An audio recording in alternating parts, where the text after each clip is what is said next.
मैं आज निदान स्थान चरक के निदान स्थान की बात करूंगी, जिसमें प्रथम अध्याय है ज्वर निदान, जिसको भगवान आत्रेय ने बताया है।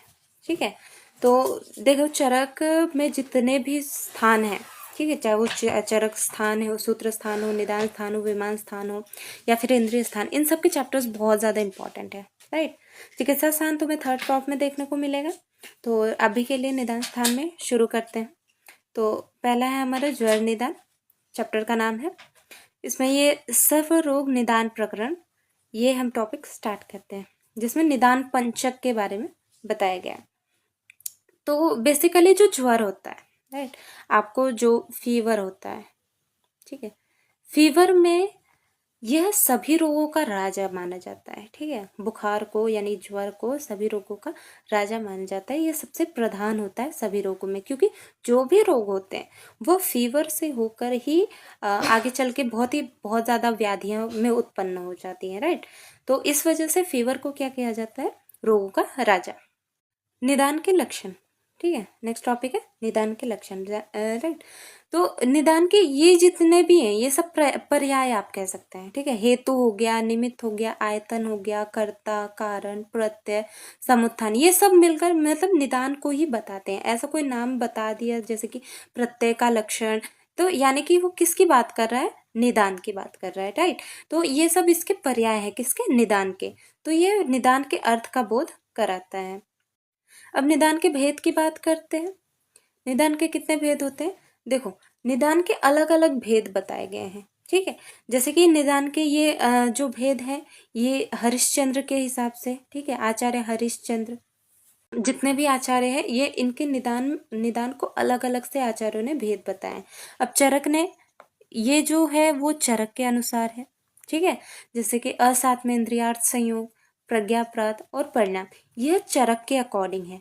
ये किसके, निदान के भेद अकॉर्डिंग टू चरक। लेकिन आचार्य हरिश्चंद्र के अनुसार ये बताए हैं, जिसमें है सन्निकृष्ट, विप्रकृष्ट, व्यभिचारी और प्राधानिक। राइट, ना असात्म इंद्रियार्थ संयोग है, मतलब कि तुम्हारी जितने भी जो इंद्रियां होती है, ठीक है, कितनी इंद्रियां होती हैं, 11 इंद्रियां होती हैं। कौन सी, 10 कर्म इंद्रियां, जैसे 5 कर्म इंद्रियां हो गई और 5 ज्ञान इंद्रियां हो गई। ठीक है, और एक हमारी उभय इंद्रियां, ठीक है, जिसको हम क्या कहते हैं, मन। ठीक है, तो ये हमारा क्या हो गया, इंद्रियां हो गई।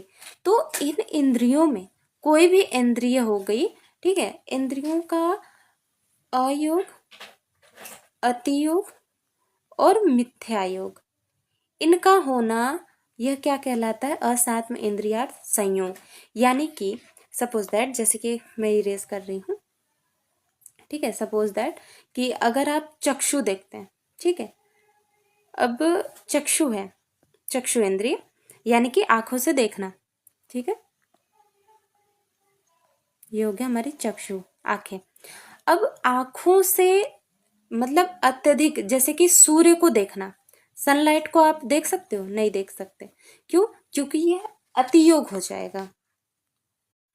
अब आप सनलाइट है, सनलाइट को अगर आप अपने आंखों से देखोगे तो वो क्या हो जाएगा, अतियोग। ठीक है, यह अतियोग हो जाएगा।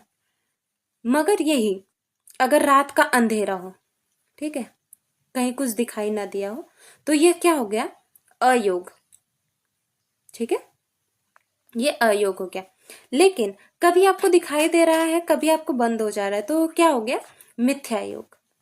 ठीक है, तो ये हमारे जो इंद्रियों का अयोग, अतियोग और मिथ्या योग हो जाते हैं, वह किस में आ जाते हैं, असात्म इंद्रियार्थ संयोग में। Now the second one is प्रज्ञा प्राप्त। प्रज्ञा प्राप्त मतलब कि किसी चीज को आप जानते हो कि ये गलत है, लेकिन फिर भी आप उस चीज को रिपीटेडली करते हो, तो वो क्या हो गया, प्रज्ञा प्राप्त। ठीक है, now the third one is परिणाम। परिणाम मतलब कि जो ऋतु होती है, हमारी जितने भी ऋतुएं होती हैं, ऋतुओं का अयोग, अतियोग और मिथ्या योग, इनका होना, यह क्या कहलाता है, परिणाम होता है। जैसे कि बहुत ज्यादा गर्मी है, गर्मी के मौसम में, तो वो अतियोग हो गया। अयोग जैसे कि उसी में ही थोड़ी गर्मी नहीं लग रही है, हल्की हो गई, या फिर ठंडी हवाएं चल रही है, तो वो क्या हो गया, अयोग हो गया।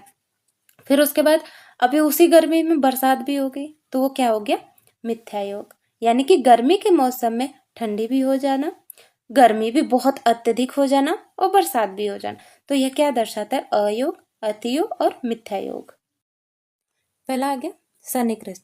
सन्निकृष्ट का मतलब होता है कोई भी व्याधि हो, ठीक है, कोई भी दोष का प्रकोप हो, कोई भी, जैसे आप एक दोष ले लो, ठीक है, उसका प्रकोप हो रहा हो, लेकिन उसी टाइम पे उसी दोष के द्वारा व्याधि के लक्षण दिखने शुरू हो जाए, वह क्या हो गया, सन्निकृष्ट। यानी कि जैसे कि आप कफ ले लो, ठीक है, दिन के शुरुआत में सुबह सुबह कफ क्या हो जाता है, सबसे अधिक हो जाता है, कब, मॉर्निंग में, ठीक है। मॉर्निंग में जब कफ बढ़ा होता है तो वो क्या हो जाता है कि अगर व्याधि भी ठीक कफ के अनुसार हो जाए तो वह क्या हो गया, सन्निकृष्ट। यानी कि जब दोष बढ़ा उसी टाइम पे व्याधि भी दिखने लगी तो वह क्या हो जाती है, सन्निकृष्ट। इसलिए इसको निकटवर्ती भी कहते हैं, निकटवर्ती, राइट। ये हो गया ना। दूसरा है विप्रकृष्ट। विप्रकृष्ट का मतलब होता है दूरवर्ती, ठीक है। हमने सन्निकृष्ट का क्या देखा था, निकटवर्ती। यानी कि जब दोष का प्रकोप हुआ ऑन द स्पॉट ही उसका व्याधि के लक्षण भी दिख जाते हैं। लेकिन विप्रकृष्ट में उसका उल्टा है कि कोई भी दोष, मतलब एक ऋतु में, ठीक है, कोई एक ऋतु है, सपोज दैट हेमंत ऋतु है, ठीक है, हेमंत ऋतु में दोष संचित होता है, कौन सा दोष, कफ दोष, ठीक है, तो वो उसका प्रकोप, अपना प्रकोप कब दिखाएगा, वसंत ऋतु में, ठीक है। तो ये क्या हो गया, विप्रकृष्ट। Now the third one is व्यभिचारी। व्यभिचारी का मतलब क्या हो जाता है कि जैसे कुपित दोष सभी रोगों का कारण होता है, ठीक है, जो भी दोष कुपित होता है, प्रकुपित होता है, वह सभी रोगों का कारण हो जाता है। यानी कि कोई भी रोग आपको हो रखा है, ठीक है, तो वह कुपित दोष की वजह से हुआ है, यह व्यभिचारी बताता है। Now the fourth one is प्राधानिक। ना the last fourth one is प्राधानिक। प्राधानिक में जैसे कि तुम्हें ये होता है कि कोई भी व्याधि सबसे प्रधान हो, ठीक है, जैसे तुम विष है, ठीक है, विष का सेवन करोगे, तुम्हें पता है कि पक्का ही पक्का मरने वाले हो, ठीक है, तो ये क्या हो जाएगा, प्राधानिक। प्राधानिक मतलब विष के सेवन से सभी की मृत्यु हो जाती है, तो ये हो जाएगा प्राधानिक। ना भेद की बात करते हैं तो ये भी अलग अलग भेद है, जैसे कि दोष हेतु, व्याधि हेतु, उभय हेतु, राइट। इन सब में छोटे छोटे एग्जाम्पल्स ही हैं। जैसे कि व्याधि हेतु, जैसे मिट्टी खाने से, तुम्हें पता है मिट्टी मतलब अनीमिया के जो पेशेंट होते हैं उनको मिट्टी खाना ये सब बहुत ज़्यादा पसंद होता है। तो मिट्टी खाने से क्या होता है, पांडु रोग होता है, ठीक है। दोष का कारण क्या है, दोष रक्त रोग का हेतु है, ठीक है। उत्पादक, उत्पादक और व्यंजक ये दो होते हैं। जैसे कि हेमंत में मधुर रस का सेवन कफ का उत्पादक है, ठीक है। हेमंत ऋतु चल रहा है, ठीक है, उसमें तुम मधुर रस खा रहे हो, तो वो क्या हो गया, मधुर किसको बढ़ाता है, मधुर रस किसको बढ़ाता है, कफ को बढ़ाता है, तो वो कफ का क्या हो गया, उत्पादक हो गया। व्यंजक, जैसे संचित कफ का व्यंजन वसंत ऋतु में सूर्य के ताप से पिघलता है, ठीक है। वसंत ऋतु का जो सूर्य होता है उसकी जो गर्मी लगती है तो वो क्या हो जाता है, कफ, हमारा संचित हुआ कफ, ठीक है, वो पिघलने लगता है, राइट। तो ये हो गया। देन बाह्य और अभ्यंतर। बाह्य मतलब कि आहार विहार काल, जो भी तुम रहना, लाइफस्टाइल हमारी हो जाती है, तो ये क्या हो गया, बाहर के हो गए, ठीक है। और आभ्यंतर, आभ्यंतर में, अभ्यंतर में जैसे कि दोष एवं दुष्ट की विकृति रोग के हेतु मतलब हेतु होती है, तो ये क्या होगी, अभ्यंतर। नेक्स्ट टॉपिक इज रोगों के त्रिविध और द्विविध प्रकार, ठीक है, रोगों के जो प्रकार होते हैं अब उसके बारे में बताया है। तो हम एक छोटा सा श्लोक देखेंगे। अतस्त्रिविधा व्याधय प्रादुर्भवन्ति आग्नेय सौम्या वायव्यश्च द्विविधाश्च परे राजसा तामसाश्च। यानी कि देखो ये जो त्रिविध होते हैं, ठीक है, अतस्त्रिविधा यानी कि रोग के जो है कि पहले त्रिविध व्याधियों का वर्णन किया गया। तो त्रिविध व्याधि कौन सी होगी, आग्नेय यानी कि पित्त, सौम्य यानी कि कफ, एंड वायव्यश्च यानी कि वात। ठीक है, तो हमारे त्रिविध प्रकार के कौन कौन से हो गए?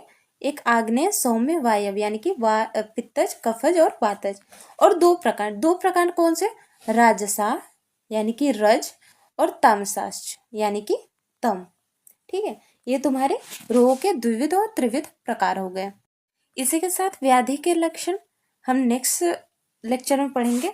तब तक के लिए चैनल को सब्सक्राइब करते रहिए और देखते रहिए। तब तक के लिए धन्यवाद।